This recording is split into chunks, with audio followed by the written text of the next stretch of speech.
everyone, this is Bridget, and we're going to be talking about menstruation, moon cycles, periods, whatever you like to call them. This video is for men and women because the more that men can understand us, can understand how we work, the more that they can support us. And as far as for you women watching, this is a video talking about the intuitive nature of the feminine cycles, intuition, going all the way from the body and what we experience and how we can experience that in a more easeful way, all the way to the emotional body and the spiritual body and all that we contain. It's actually a lot, and I'm like, wow, this is so much, but we'll just see what comes through.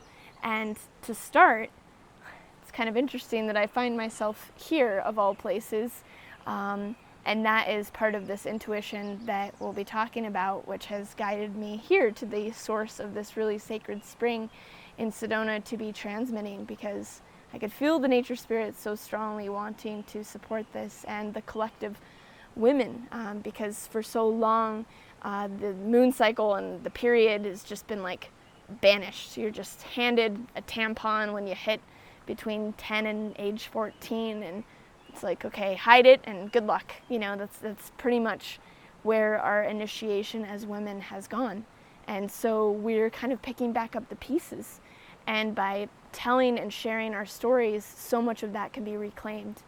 And reclaiming and figuring out what our story is with our own relationship to our bodies, with our own relationship to Earth, is the way to begin to really have that be intuitive, so that when we share, particularly as women, we can really have treasure to connect with each other, to put together this puzzle of this mystery, this amazing mystery that we are as feminine creators.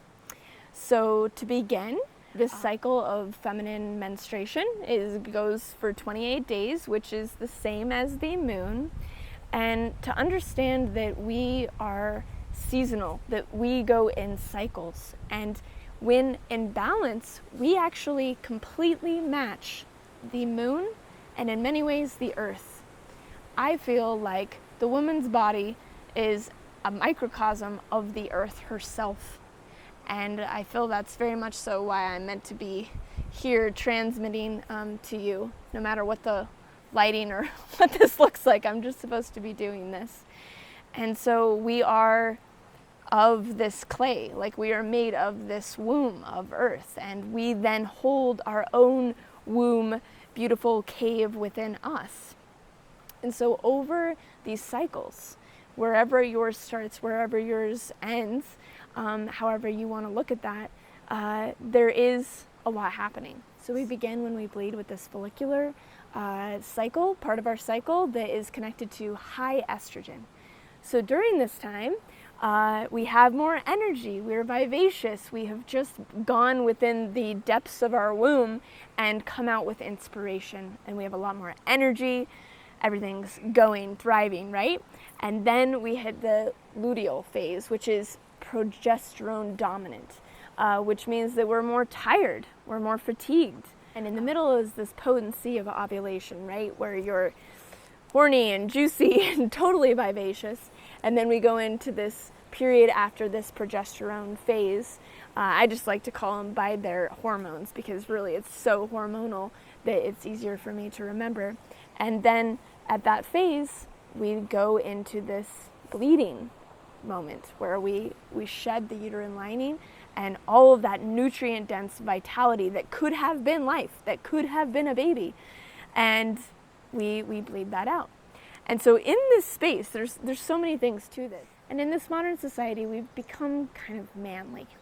Not everyone, not all women, but generally we've wanted to keep up with the men and create our own sovereignty, all the things that comes with, at the same time as being creators in whatever the way that is, maybe even mothers. And it's a lot to do, to put on ourselves. And there's this energy where we just go, and it doesn't stop. And there is no beginning, ending, and rebirth, period. But when we really look at it and when we really tune in, we are having many seasons, like the seasons of spring, summer, fall, and winter, within a 28-day cycle. And the more that we can pay attention to this, feel where we're at, and act in accordance with that, the more vivacious we will be. So there's this, I think, fear that we don't even know that we have, that we won't be able to do as much or create as much if we do that, if we take that time to rest and renew. And I don't feel that's true at all. The more that I've found myself going really deeply in those times of the progesterone phase as well as that bleeding time, the more I am connected with Source, the more I am connected with the space, the void of creation itself. And it's the ultimate renewal and resourcing, so that when we then come back out into the world, spring, whatever you want to call it, and we have this new energy through the estrogen, we can really create. So even though we might not have as much creative opening time span in our energetics, even in our physical energy, when we do, it can be all the more potent.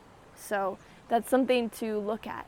Now, I said something about feeling, which is really interesting, and that's one of the things that we've forgotten. And it's just one of those things that we were never told to do and didn't have the space to do it, is to really feel ourselves. And what happens, like, because of that, is women have really crazy periods with heavy, heavy cramps. They might become a little bit psycho, if you're a man watching this, during those times. Stressed out, whatever this looks like, all these kind of extreme physical and emotional and energetic and mental symptoms. And to me, that's because our bodies, our souls are crying. That is a cry to say, hey, listen, hey, stop. And so like the cramps will bring you to the ground, will bring you to your knees, and whatever these emotions, and will show you where your mind's at and all this stuff. And it's really showing us to be able to feel and to tune in.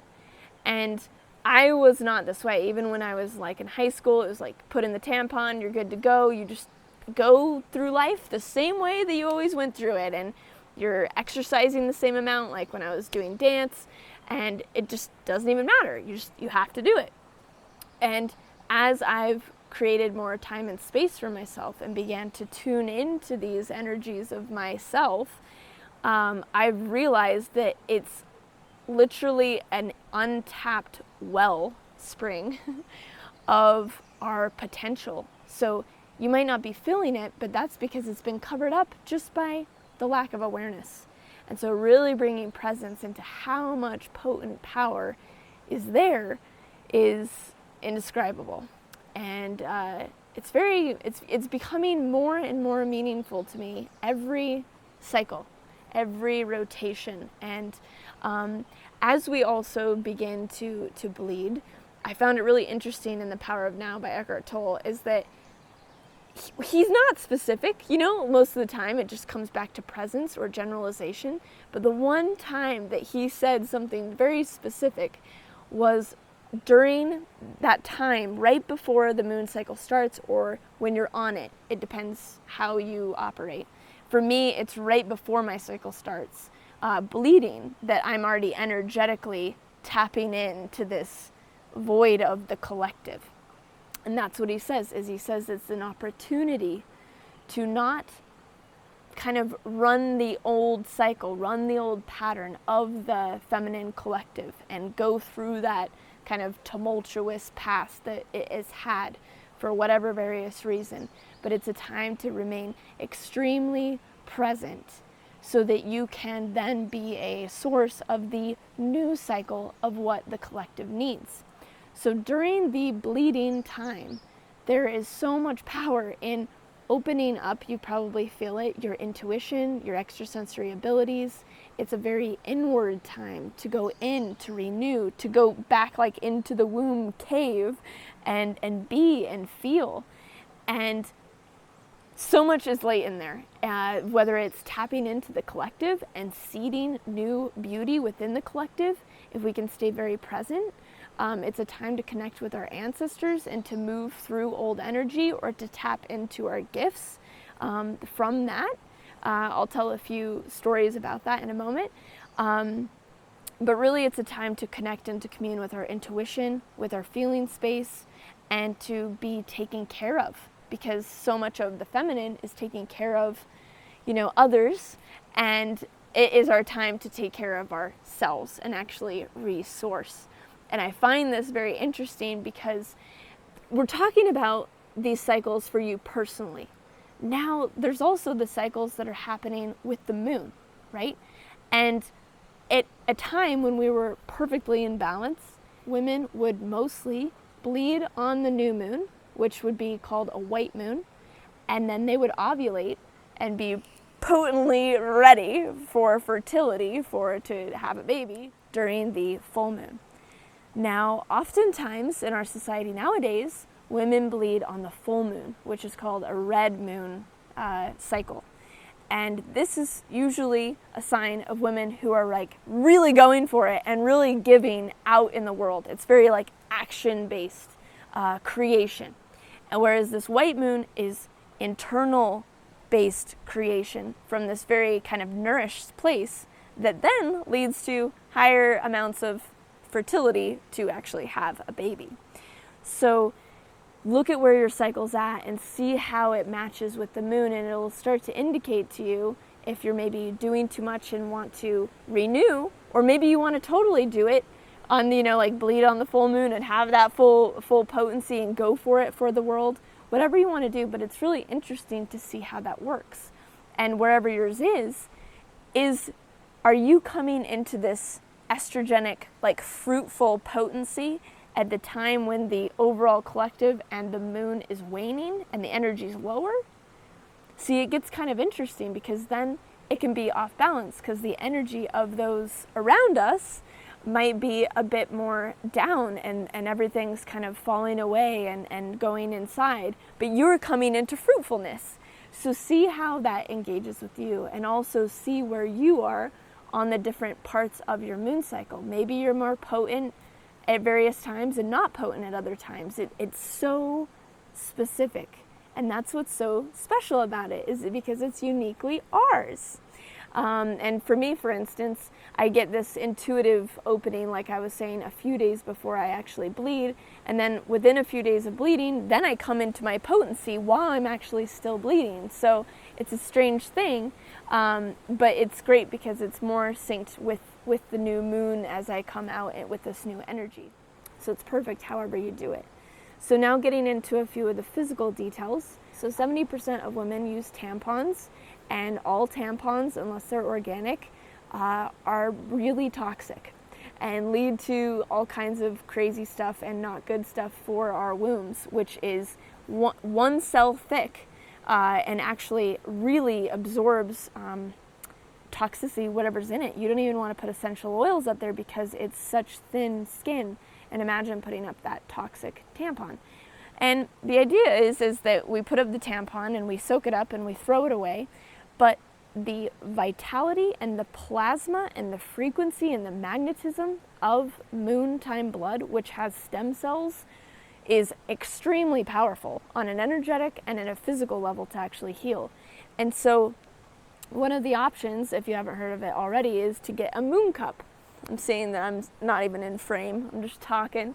I don't even know how this lighting is looking, but this is just what it is. This is a sharing, and that's more so what I care about in this moment, is that this is kind of like sister to sister, or mom to daughter, or daughter to mom, or however it looks. It doesn't have to be pretty, and that's kind of by nature, this conversation is, you don't have to always look pretty. And the more that we can allow,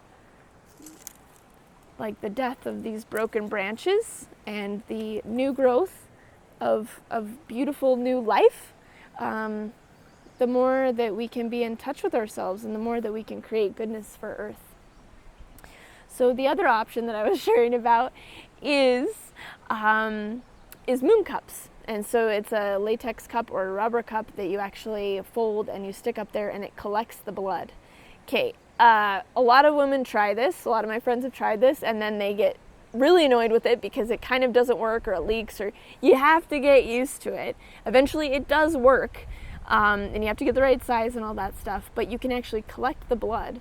And then at that point, just the transition from tampon to moon cup is incredible, because you're actually, your fingers touch blood. You are connecting to your blood. You know how much you're bleeding. You're saving your blood.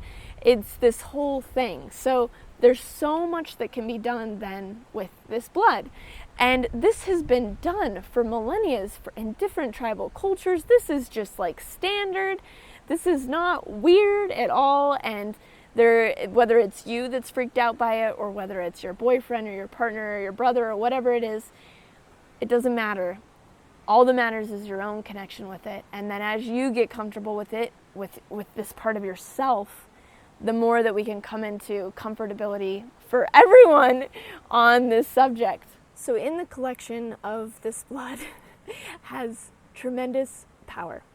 The first and primary way that I like to, and you can do this however you want, but is to be in ceremony and to reconnect with that awareness, with that insight, with that knowing that you are a mini earth, like you are the mama, you know? And it's a way to give back to her. So to donate your blood, not somewhere else, but to the earth, however you see fit. You can do it onto plants. You can do it in your favorite nature spot. All of that is nutrient dense and will give back to the earth around it. Now, it's also holding your genetic code, so it actually links your genetics with the land, which definitely helps with certain growing the food. But it's your plasma, so that means you're energetically now bonded with land. And that is so tremendously beautiful, and that's what we used to be like. That's how we felt when the storm was coming. That's how we were in tune with the elements. And so this giving of the blood is connection with plasma, with land. And that's what you can do if you're a man with your semen, to have that connection. In tribal days, women were just bleeding all over the place, you know what I mean? And it was amazing. It was this connection. Now, this can have many different effects. For one of my friends, it actually helped some of her cervical physical challenges. Just that energetic connection changed things physically. For me, for instance, I donated my blood to Pele, like around where the volcano is flowing right now on the Big Island. And I am very in touch with what is going on with her, because she has my genetic imprint. And so what she's experiencing, I can feel. So there's a telepathic bond with that actual land space. And to me, that's amazing. And any way that I can give back and contribute to the earth and to the land is incredible. But it definitely comes back to you again. So that's a very powerful way. So there's a lot of imbalances, whether it's through the contraception pills, which I don't recommend. There's alternative ways like regenerative orgasms, particularly for the male, so that you don't have to use toxic contraception that has all kinds of hormones. And it's a very imbalanced hormonal world right now with all the plastics and various things. And so many women, many of us are off balance. We are hormonally imbalanced. So that's one of the reasons too why we're having all of these crazy symptoms of psychosis and also physical repercussions such as cramps, because our hormones are imbalanced. So it's a physical imbalance, but it's also an intuitive imbalance, because if we took that time and space for ourselves, we could listen and it would tell us what we need. So it's very interesting. It's very intuitive. So there's a lot of different things that you can do to actually, on a physical level, get your hormones balanced, so that you can then balance your body, which will balance your intuition, so you can actually read properly. You can. It's a communication tool between your body and your soul, and this experience of these cycles. So, for instance, I was quite out of balance when I was a teenager, and my cheeks were flaming red, and I was sweating a crazy amount, and it was just one of those hormonal teenager girl things. It was horrible, and a lot of different imbalances, and I had really bad cramps. And as I've cleaned up my diet and connected more with myself and done all of this work, now my cycle's in balance, and I don't have really any cramps. I don't have as much mental imbalance, mental emotional swings if I stay present, if I stay very present during those times. But this gets interesting then, because once you come back into balance, what then can happen is if you do have something come up during your moon cycle, it might reflect what has happened during that time. Maybe you had like crazy, emotional stuff happen at work or in relationship, and the cycle is then feeling that pain and releasing it and removing it from the body energetically and physically. So it's our way of releasing each month. And it's an amazing opportunity to do that. And you can do ceremony to connect with the blood to release whatever you don't want. You can connect with the blood to manifest what you do want. But there's also these moments, for instance, when my grandmother died a few months ago, and I have had really clean moon cycles where I don't feel any pain or anything like that, and it's very smooth. And that moon cycle after she passed was excruciating, the most tremendous amount of pain that I had ever experienced. And I was wailing, and just the only thing in those moments that you can do is be hyper present to the experience. And that's all that you're meant to do. And it was some kind of hyper release in the ancestral energy through my grandma's passing that was moving through me physically, so that I didn't have to carry that anymore. That's what I then upon reflected and was like, whoa, super intense. But it's really powerful, because then you can use it. There's a subtlety to the intuition. There's a subtlety to what's happening to your body, and you can track it, and you can it's a better, clearer communication. So my recommendation is to get as clear in communication with your body and have it be as imbalanced as possible, so that you can have that. So whatever hormonal balancing that you need to do, and I'm not saying go like put on a patch or something. I'm saying like the actual taking of herbs or using of essential oils, things like that, releasing the estrogens from the body through different herbal concoctions. So whatever you can do in that capacity. And it is really a time to celebrate, because it's a time for you. It's your time. And however you can arrange that, and however you can communicate that to the people in your life, whether it's having other friends or sisters that you connect with during that time, whether it's having your partner make you food, which Patrick does for me when it's that time, maybe pre-making food so that you have that set. For me, the food and the nutrition is really nourishing. So I like really nutrient dense things like spirulina with cacao, with berries, usually acai, really nutrient dense, or you go in the spinach direction, whatever's going to rebuild this iron. And this is, I think, one of the reasons I'm here. All of this red rock right here is iron oxide. And so it's like the womb blood of the earth crystallized into crystal. Which, speaking of, you can connect with different crystals that can help you through this time, or you can put that vital energy into each month and connect with. You can use yoni eggs, you can use these different crystals, you can use food, you can use music and just like a soothing, quiet space to go internal, however you want to do it, however you want to have ceremony around it, because it's a very special, sacred time. And I truly feel like the more that women connect with it, the more that we can do the collective work to truly like heal the planet. Now, it's not just that. There's so much that we can do, and it's definitely the males as well. But it's a potent time for ourselves personally and ourselves collectively to really come together and nourish and release and manifest, do everything we want to do. And on the releasing side too, if you have imbalances, I recommend yoni steams, and I did a video a few years ago, maybe I'll put it out again or something, but research yoni steams. It's a great way to balance as well, that space and lessen the cramps. So there's much to this. This is just a beginning, but I just wanted to connect with you, connect with the earth, and put out this message right now because it feels very potent and it feels ceremonial even making this video, because for so long religiously, women have been, there's a bug on me, women have been like, ostracized as this like sinful thing, and of course the blood is demonic and all this like weird shit. And it's just not true. It's so powerful, and that's why it's been demonized and like, you know, associated with paganism. And it's just like, oh my gosh, those pagans, they're wild, all this stuff. And it's like, yeah, we're wild, and it is what our world needs right now, is this wild, intuitive energy. So I'm all for it.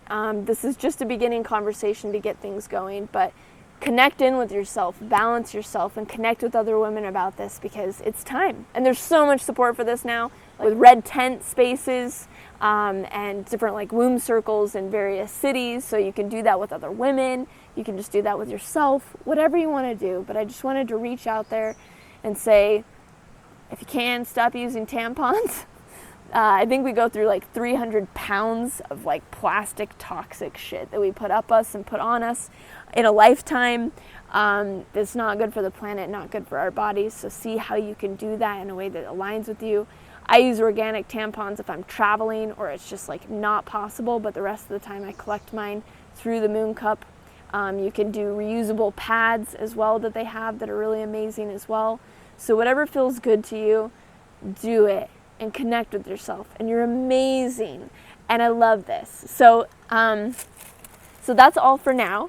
If you have any questions or comments or contributions that you would like to make in the comment section, please feel free. Check me out on Instagram for daily updates. And I do have, I think, like 2 or 3 more spots for my Maui Feminine Awakening if you want to come together in sisterhood and have more of these in-person conversations and sharings about all kinds of subjects and intuitive things. So check that out. I'll have the link below as well. I love you very much, and I'll see you next week with another video.